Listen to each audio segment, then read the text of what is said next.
কেঁদেছো, যোহরের নামাজ পড়ে কেঁদেছো, মাগরিবের পড়ে কেঁদেছো, এশার নামাজ পড়ে কেঁদেছো। বান্দা, নামাজের মুসল্লা যখন বসে যাও, আমি আল্লাহকে তোমরা বারবার বল, আল্লাহ আমার গুনাহ মাফ করে দাও।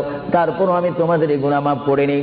তারপরও তোমরা নিশি রাত্রে, মানুষ যখন ঘুমে যায়, তোমার বিবি যখন ঘুম যায়, তোমার ছেলে যখন ঘুম যায়, তুমি নিশি রাত্রে ঠান্ডা পানি দিয়ে ওযু বানিয়ে নামাজের মুসল্লায় বসে তুমি আবার যখন ডাক দাও, রব্বুল আলামিন, পৃথিবীর কোন মানুষ আমার গুনাহ সম্পর্কে জানে না, তুমি আমার গুনাহ সম্পর্কে জানো। আমি এমন গুনাহ করেছি আমার বিবি জানে না, বিবি গুনাহ করেছে আমি জানি না। আল্লাহ, তুমি সব কিচ্ছু জানো।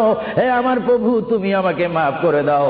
আমার আল্লাহ বলে, তারপরও যদি তোমাদেরকে আমি মাফ না করি, তারপরও বান্দা, তোমরা আমার রহমতের দরজা থেকে ফিরে যাইও না। আমি তোমাদেরকে হুকুম দিচ্ছি, ওয়ালাউ আন্নাহুম ইয যালামু আনফুসাহুম জাউকা